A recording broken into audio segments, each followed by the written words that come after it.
as I saw that, suddenly I was transported to my childhood. I'm not a really emotional guy, but I'm in tears. Like, what triggers these experiences? Tell me about it. It's called Epic Xylitol Mints. They're really good. Epic mints. So apparently they're really good to keep your teeth like clean or your mouth from bacteria and things like that. It's a good to take one. Your toothbrush can't do it alone. I know, right? Your dentist would not approve of this message. Don't worry, these are just mints. They're mints. Nothing shady going on here. Wow. Alright, see? Not sponsored. Not sponsored, but whatever. Anyway, yeah. Alright, guys. This is going to make our audio bad. We should wait. Alright, what's up, guys? Welcome to the Concept Kitchen. What's up? It's been a while. My name's Nathan. My name's Andrew. And yes, it has been a while. It's been several weeks, in fact, because I had my second child. Congratulations. Or my wife gave birth to our second child.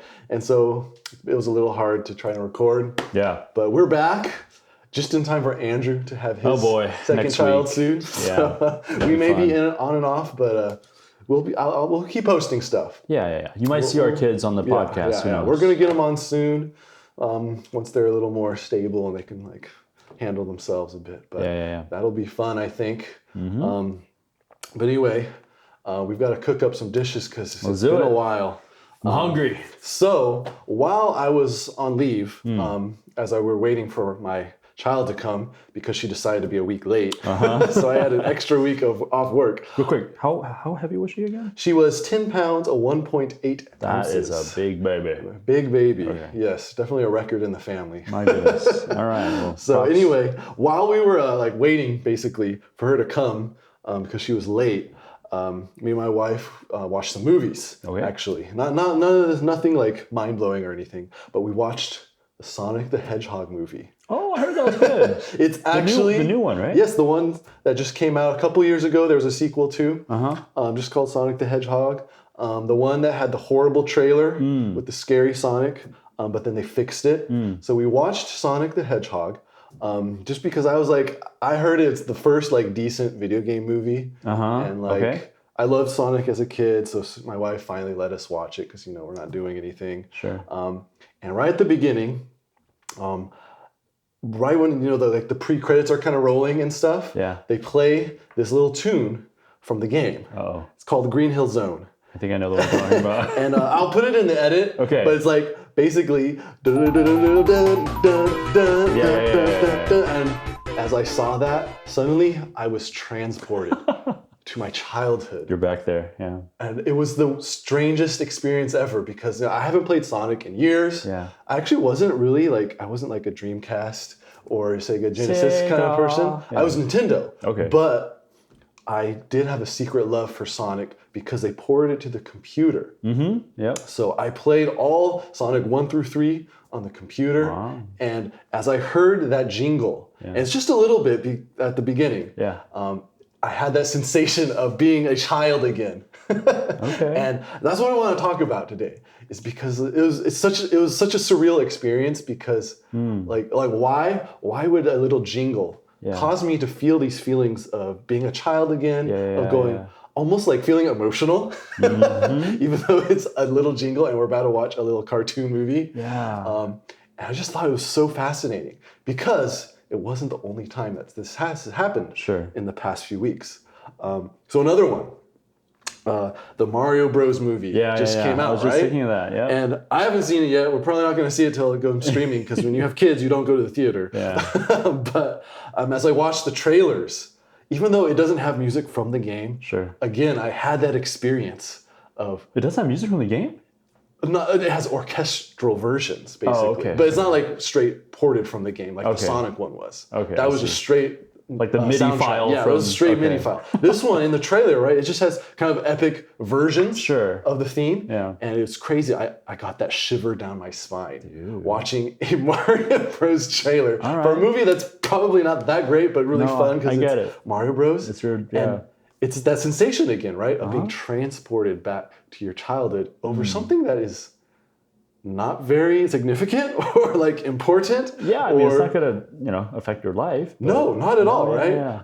So I don't know. I was just wondering if you have had any experiences like this, and like what causes those experiences for you. Gosh, well, definitely movies. Okay. Definitely movies come to mind, like you were saying. But man, for me, the one thing that always gets me is Digimon. Digimon. All right, dang, dude. Season 1, and it's like the last episode. Dude, that was so epic, man. You remember it? I kind of remember it. They're like on this train about to go out and go back to the real world, and there's like this sad parting farewell, and the music kicks in, and I am like, I'm not a really emotional guy, but I'm in tears. Just How old were you? Let's not talk about that. No. I was definitely when I was younger, I was like an elementary schooler when it came out. I was all about like Digidestin, Courage, and all the Digicrests, and even had like the crests. I forgot about those. That's all those virtues, right? And so, I mean, I haven't thought about it in a really long time. And I probably, if I were to look back on like a trailer or look back on like the music, I'll probably go back to that, that episode and feel sad again. In a good way. Yeah, it's weird. Yeah. It's like you're emotional, like as though something like really beautiful just happened. So you have like tears of joy. Tears of joy. I'll take that. Yeah, so sad in a good way. Sad in a good way. That's really interesting. Dude, I totally I loved the first couple seasons of Digimon. So good. Because like at first it was like, oh, it's just Pokemon, but rip off. But then like it was crazy when it started combining with the real world, right? But speaking of Pokemon, I recently heard that Pokemon ended. Like the original series with Ash Ketchum. I heard about that too, that the cartoon series that has been going for 20 some odd seasons. I guess it's nostalgia. Like, if we go back and watch some if I hear like doom doom doom doom, I want to be the very, yes, like exactly. I hear that again, I am transported back to like sitting in front of the TV, eating cereal in front of the television with Saturday morning cartoons. That's nostalgia as well. Dude, yeah. And so you bring up an interesting point, right? Yeah. Like what triggers these experiences? And like you mentioned, at least for me, a big one is music. Sure. And it's like, I guess, sound effects. It's kind of funny, right? For whatever reason it is, like music and sound, those trigger memories for me. They do? And I have no idea why. Maybe we can ask. I'm sure there's a science behind it. Some scientific reason. But it's so interesting to me that like our memories latch on to these triggers, these different experiences. For example, like a jingle or a theme song. Yeah. Right?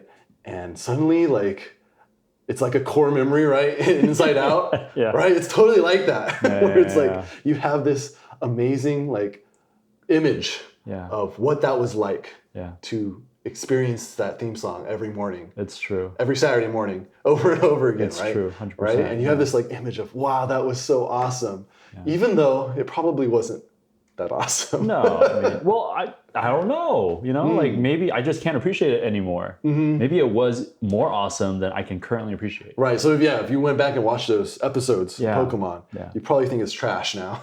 Different. Yeah. But maybe, as you said, as we're older now and we've got experienced different things, we can't appreciate it in the same way as like a child would. For sure. A child who has not experienced so much in the world, and it's that first time experience.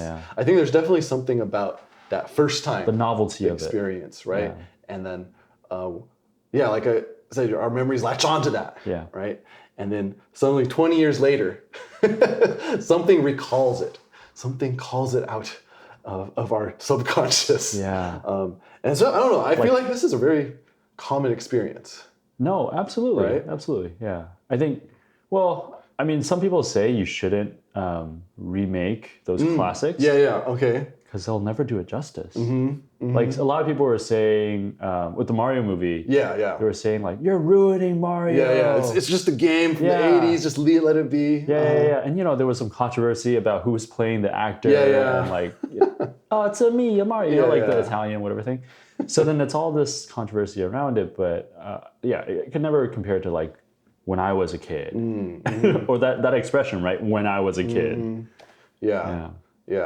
And so I don't know. I don't know if we can. I mean, we're not psychologists or anything, but I find it really fascinating. If you are, leave it in the comments below. Let us know what triggers this. Yeah. But it made me think of this phenomenon, And I think most people would call it nostalgia. Okay. Right? Nostalgia. I'm sure a lot of people online have heard that word. I've heard of the term. Nostalgia. Yes. But I don't think many people actually know what it means. Define it for us. Well, I'm not the English major, but I did look it up. Okay. And it was like kind of like a recollection of the past. Okay. A fond recollection of the past. Okay. Right? And a longing for that past. But then as I was looking at the, Google, when you define a word, it kind of tells you the etymology of the word? But basically, like the root, the languages. It's interesting. The NOST part actually means home. It comes from, I forget what it is. I'll look it up when I'm editing this. But it comes from the word home. And so it's actually not just the proper use of the word is not just, remembering memories of like when I was a kid, but it's actually, the second definition is homesickness. Right, yes. Homesickness. And I thought that was super interesting. Like, I don't think most people out there would say, nostalgia is because they long for home. Yeah. It's rather just like good memories. Yeah. But maybe there's something there, right? Like, why have we co-opted this word nostalgia that means homesickness to just mean kind of any fond memory we have? Huh. So I don't know, do you have any other nostalgic moments in life? Oh man, there's so many. So many, right? I mean, it's funny because it's not like I plan to feel nostalgia. Right, that's true. That's another aspect of it, right? Yeah. It's gotta like hit me. It has to be spontaneous. Surprise. Yes, it has to be out of nowhere. Yeah. I mean, I saw the trailer for the Mario Brothers movie, and the music got me. Seeing like Koopas and things like that, the photos of those, right? So for me it was seeing Bowser rendered at such high fidelity. And being like, that's what I saw when I was a kid. Right? Because I remember like, in 64, it looks terrible, right? But as a kid, you think, this is so awesome. And it reminded me of like when we jumped from the N64 to the GameCube and Smash Bros. Came out and Bowser was a playable character. And you could see like the cracks in his shell and the lines on his horns and like his hair was flowing in the wind. And we're just like, that's so awesome. And then he had the fireball. And then he breathes fire. And then now to see it in all of its fully rendered I haven't seen it yet, but glory in the trailer at least. Like it was just like, wow, that is how Bowser is meant to be. And it's interesting, right? Like it's almost like I'm taking what I'm seeing now and projecting it onto my memory. Because it was nothing like that. But I remember it like that. There's a lot of joy, right? Like you had so much fun and it's like I forgot where I heard it, but it's like someone said, I wish I loved anything as much as I used to love playing with bubbles. Like my kid loves to play with bubbles. And that's something that I can't feel that same joy about doing, like, that she feels joy doing. And I'm like, I wish I loved anything as much as she loves that simple nostalgia, I guess. Going back to that feeling of loving bubbles. Yeah, that's interesting, right? Like, now it takes so much to entertain us now as adults, right? But as children, it didn't take much for various reasons, right? We hadn't experienced much yet. We weren't numb to overly stimulated. Overly stimulated, right? And yet, it's kind of sad, right? As you mentioned, that we cannot have that joy over anything, really. Not only something simple as bubbles, but like, man, everything is just like, that was okay, or I'm bored of that now. And I think that's why we long. That's why we seek out nostalgia. Right. So much is because it reminds us of those moments that we just aren't able to have anymore. I don't know, to put it that way, it's kind of sad. I mean, it's kind of sad, but I think we got to think about it, right? Because I used to, like we were saying, you never think about it. You just, it happens. And then when it happens, you're like, oh, cool. This is that feeling again that I don't really know what it is, but here it is again. Actually, I remember when I was a kid, I forgot if I told this on the podcast, but Saturday morning cartoons, 12:01 p.m. I'm sad. I don't know why I'm sad, but I'm sad. And even just remembering now, 20 years later, it makes me sad. Dang. Because it's a feeling of like, okay, I wanted the feeling that I had when I watched the 9 a.m. cartoon at 12:01 p.m. and it's gone. It's over. Yeah. It's time for news. It's time for Jock the Pan cooking show. Oh, really? That's like what we turned to because there was nothing else on regular TV. Funny. But so it's like you wanted that feeling to last forever. Even as a kid, you understood it. You understood it. But now as an adult, you look back and you're like, oh man. If anything, you don't look back. You probably feel it less because, like you were saying, we're so distracted, so stimulated, so unaware, which might be a good thing. I don't know. Yeah, I don't know. Yeah, as I was thinking about this, I wasn't thinking that, oh yeah, we should try to, I don't know, give ourselves this experience, right? Like try to get it back. Yeah. And it's not to say, oh yeah, man, like we need those experiences now as adults. Right. Like, do we chase after another thing if we feel sad now? You know, like make more memories that we'll eventually feel nostalgic for? Yeah, because I don't think you can artificially do it, right? Yeah. Like the beauty of those childhood memories was that it just happened. Yeah. Like you happened to like play that game or watch that movie. And that's why people like recreate the things of their childhood instead of creating something new, because I don't think they can in some ways. Like not with the audience that actually wants to watch something or pay for something. Like they're going to tap into our nostalgia. Yeah. Because it pays. Yeah. And I don't know, I wasn't thinking about this, but that reminds me, right? Everyone is decrying Disney now for just the unending remakes. Right? Yeah. And it's not just Disney. Everyone. Actually, everyone. But like literally every property now has to be remade. Yeah. And why? Because it's going to sell. But why is it going to sell? Because it's tapping into that. We all have those, oh, that was so awesome when I watched whatever movie, Aladdin, for example, right? Aladdin. I remember watching Aladdin when I was really young and being scared to death, actually, with the intro. So I don't have fond memories of Aladdin. But I understand what they're doing, right? When they're like, let's remake Aladdin in live action. Or Lion King, right? One of the very few shot-for-shot remakes, right? I don't know if you ever saw it. The Lion King live action remake? No, I've never seen it. Okay, well, basically, it's by live action, it's computer generated, but photorealistic style. Okay. So, like the lions, they look like real lions. It's kind of weird, but because they talk. Very interesting artistic choice. But they actually pretty much, not 100%, but pretty much shot for shot copied the original cartoon. Right? Because most remakes, right? It's pretty much pretty different. Like the lifting of Simba and all that. Yeah, but literally, even the camera angles. The way, the editing, it's shot for shot remade. Dude. And it's like, at that point, you're like, what's the point, right? Because like, they're really going for the nostalgia there, right? Yeah. It's like, we just want the same movie, but like in 3D now. Well, Top Gun, right? The beginning scene was shot for shot, films in very, almost exactly the same way. That's interesting, right? Like, let's compare then. Something like that, where they take a scene and copy it. And I think that achieved the nostalgia, right? It was tapping into that feeling. Totally. Especially the music. The danger combined zone. It with the music. Yeah. Versus something like The Lion King, where they're like, let's just redo the same thing, but in 3 dimensions now. And how come that doesn't work? Right. Right? There's something about that Lion King that we know that, they're just trying to like get our money by tapping into some feeling we have. Versus Top Gun felt like that was fitting. Oh boy, yeah. Right?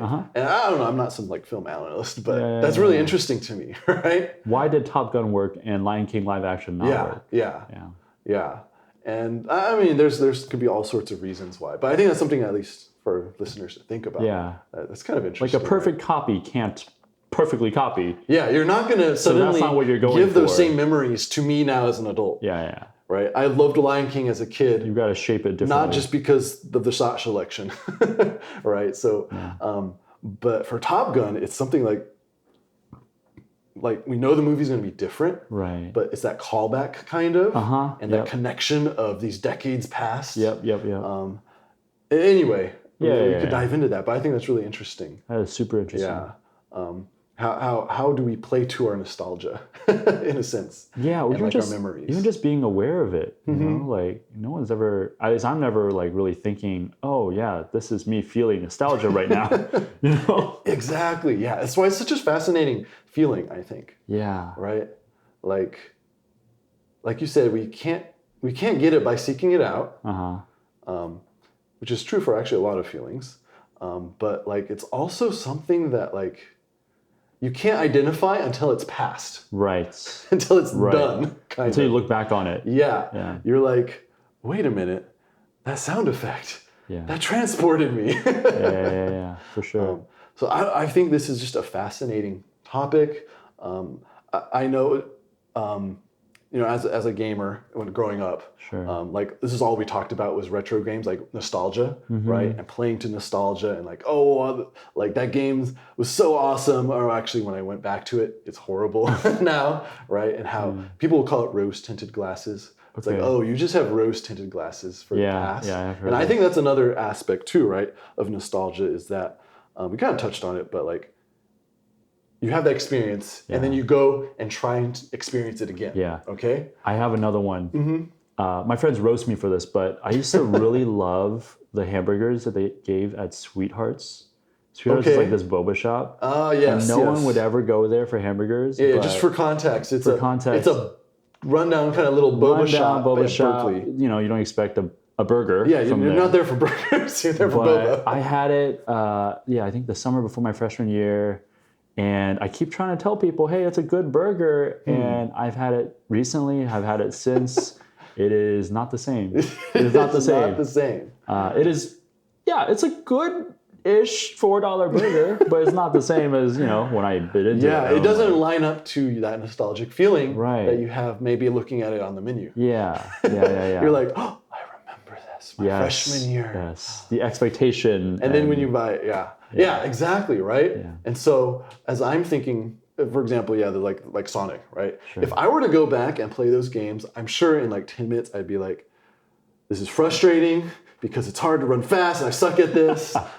It's kind of boring now. I don't know. I haven't played games regularly for such a long time that it's like not my thing anymore, maybe.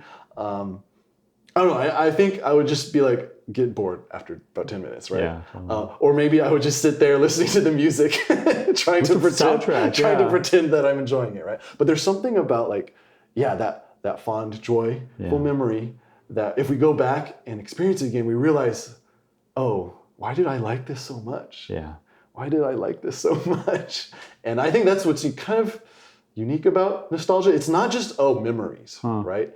It's a triggered response to something that you kind of desire and long for, even though it's not, like you wouldn't enjoy it now anyway, right? Yeah. It's like only the memory is actually enjoyable. Yeah. If that makes sense. I don't know if it makes sense, but right? But the feeling and remembering is much more enjoyable than going back to doing that thing. So I have another story. Okay. So right after our baby was born, my in-laws came. My mom's, not my mom. So my wife's mom came along with my wife's sister. My wife has a younger sister. She's like 13 or so.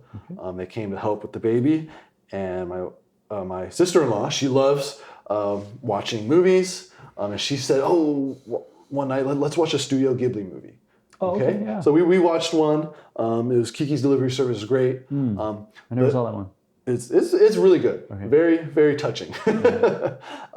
But something about watching that kind of movie, like I wouldn't really call it anime because anime has a certain connotation now, but it basically it's an anime, right? Yeah. But watching that, suddenly, I don't know, for whatever reason, reminded me of this Japanese kind of short film that I watched many, many times when I was a kid. When I was like 5 or 6. Okay. So I was like, what was that thing? So I'm like looking it up. I remember it was about a cellist.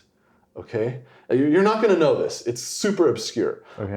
But basically, after a bunch of Googling about like cellist with cat anime thing, because those were the random things I remembered. Okay. Basically, there's this Japanese short film about this cellist who is in like a local orchestra, and he kind of sucks or like he struggles, and then these animals visit him and they like basically kind of inspire him to find the joy in music again. Oh, okay. It's really weird that these animals do it. But basically, as a 5-year-old, I watched this a lot. I don't know why my parents had it. They're not Japanese or anything. But I think it was because it was a cello thing. And so I grew up playing violin. I started violin when I was 3. So I was already taking violin lessons. Okay. And so this movie has a lot of classical music. Got it. Okay. It's a local orchestra, and this cello guy, he's playing the parts. And as I was remembering this, I was like, I need to watch this.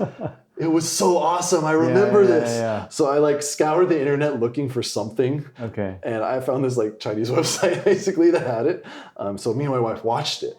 And like, again, there was certain, because it's about music, certain musical tunes totally triggered this feeling of nostalgia.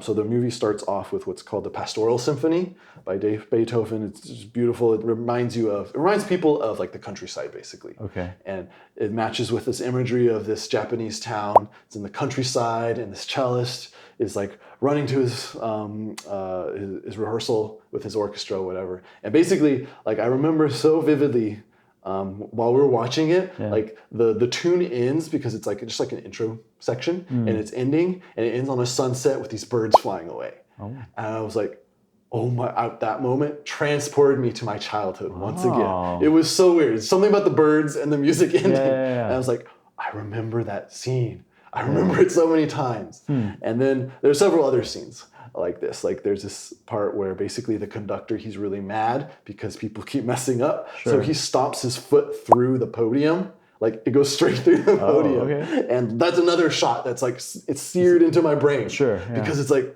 wow, that's so memorable, right? So we're watching this and I'm like having a blast because I'm like, this is my childhood. But my wife's like, what is this? What's kind of going on? And it's basically when we finish it, I realized, man, this thing isn't very good. Yeah. It's kind of weird, confusing. Okay. There's not really much of a point. Like the music's nice. Okay. But my memories of it were so much better. That's fair. Right? Well, okay. So I have had moments where the thing that I feel nostalgic for, looking back on it, it is just as really good. Oh, that's gold. All right. Yeah. What is this, please? Okay, so there's this, and this is dumb, I know, but there's this Christmas special that I watched. Okay. It's called Olive the Other Reindeer. Huh. It's based on, the song like Olive the Other Reindeer. Imagine if a dog heard that song and the dog's name was Olive, and the dog thinks that Santa wants Olive, who's the other reindeer, I see, to go to the North Pole. Wow. And help him figure out how to, deliver all the presents. So this dog. To Christmas. So we watched it, I think, a couple of years ago for Christmas, me and my wife Helen, and she had a blast enjoying it. I enjoyed it. It brought back all these memories, and I was like, this is good writing. This is good stuff. So there are some things that, as children, were good, that we appreciated. I'm sure there are. Now, did they capture it totally? Like, okay, this is exactly the same as I remember it. Maybe not, but it was still pretty good. So then it's almost like, some things it can capture a little bit of that joy that I had before. Yeah, that's just, really interesting, right? Yeah. Like, us as children, as we experience things, it's like, I don't know, that kind of joy and stuff, like we latch onto these memories. Yeah. And like now as we look back, we can't really accurately remember it, but there's things there and we go back to it. And sometimes it sucks. Yeah. And we don't know why we loved it. Yeah. But sometimes, I mean, we were quite perceptive as kids. And we found something good. We found and maybe that's what we need remembering. We need to figure out what are those things that were actually and what makes it worth remembering. Yeah, what makes it actually worth remembering. Huh. Anyway, we've been going on for a while here. Dude, that was a good one. Almost 30 minutes, but those are some fun stories of my childhood and what I've been recently experiencing. Thank you. So I don't know, let us know in the comments of any nostalgic moments that you have. Yes. Or what triggers it for you. Right? Is it music? Is it visuals? I've heard smell triggers it for some people. Oh, yeah. I have this, this is kind of gross, but I have this hoodie from back in college. It still smells like Korean barbecue and hot pot after many washes. And then I'm sure you know exactly where you sat in that restaurant. I sat in that restaurant. And the smell of that. It's so interesting, right? Yeah. So let us know if you guys have experiences like that, why you think you have that. And we may do a part 2 to this to dig into, what are these memories, these fond memories, this homesickness reveal about us? I don't know. Yeah. We didn't even touch on that yet. No, we just talked about nostalgic experiences. For sure. Anyway, thank you for joining us in the kitchen. I hope you had a blast. I know I did. Dude, I want to go watch those things again. I know, right? I want to go back and be like, I guess it does have the... Was it as awesome as I remember? It doesn't have the same shine. I don't know. We'll see. Yeah, anyway, we'll see you guys around. Take care. Bye. Bye.